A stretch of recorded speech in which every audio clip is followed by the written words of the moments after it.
Welcome to Tech Leveler, where I'm going to show you how to turn on blue light on your iPhone. Now if your eyes are hurting when you're using your iPhone at night, this blue light could help you out. So the first thing we want to do is head over to the main iPhone settings. So we'll tap into that. Now in the main iPhone settings, you want to scroll down to display and brightness. Now I want to scroll down on the display and brightness till we see night shift. I want to tab into that.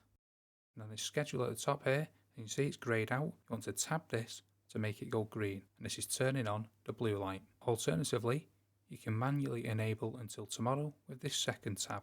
As we want to turn it on, we'll select the schedule here, and also you can select this from and to. As you can see, this is currently set to custom schedule, so you can change at the bottom here when you want the blue light to turn on and turn off from. Or you can select sunset to sunrise, and Apple will use your local time and your local location to work out when your sunset to sunrise is. Now I hope this helps your eyes out, and if it does, leave a comment below, smash the like, smash the subscribe, and thanks for watching.